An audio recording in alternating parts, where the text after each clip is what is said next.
La transformació urbana de la ciutat a finals del segle XIX, amb l'enderrocament de les muralles, la urbanització dels eixamples i la descoberta de restes arqueològiques, va afavorir la creació del Museu Municipal.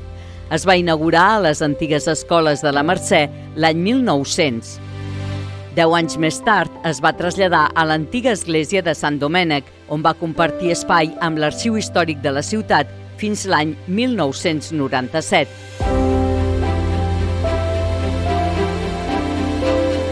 Amb el nou segle, l'any 2003, va començar una nova etapa.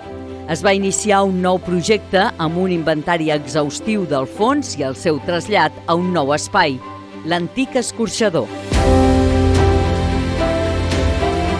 L'abril de l'any 2007, amb la inauguració de la sala Antoni Garcia a l'Escorxador, es va encetar una programació d'exposicions temporals. Posteriorment, el 2012, es van obrir les portes a la sala d'exposició permanent en aquesta nova seu.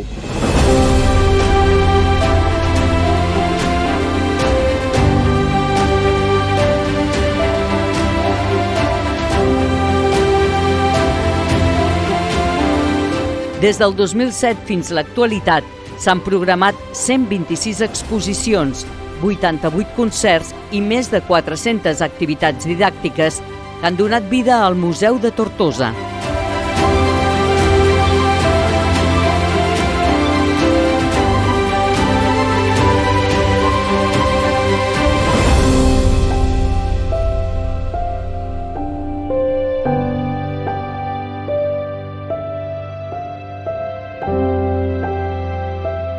Celebrem 125 anys d'història, d'art, de cultura.